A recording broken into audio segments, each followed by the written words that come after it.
తెలంగాణ భవన్ లో ఒక legal cell ఉంది. ఒక్క రూపాయి ఖర్చు లేకుండా 486 మందికి స్టే తెచ్చినాం. వాళ్ళ ఆస్తులు కూలగొట్టకుండా బీఆర్ఎస్ పార్టీ కాపాడింది.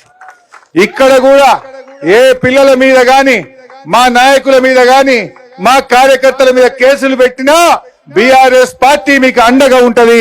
ధైర్యంగా ఉండండి, భయపడాల్సిన అవసరం లేదు. కొంతమంది పోలీసులు అతిగా వ్యవహరిస్తున్నారు, అన్యాయంగా కేసులు పెడుతున్నారు. బిడ్డ మీ పేర్లు డైరీలో రాసుకుంటున్నాం.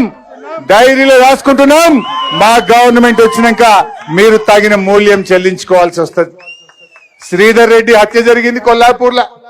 11 నెలలైనా ఇప్పటి వరకు హంతకులను శిక్షిస్తలేరు. ఇప్పటి వరకు చర్యలు జరుగుతలేవు. అంటే ఎంత అన్యాయంగా ఈ రాష్ట్రంలో పాలన జరుగుతుందో మీరందరూ కూడా ఆలోచించాల్సిన అవసరం ఉంది.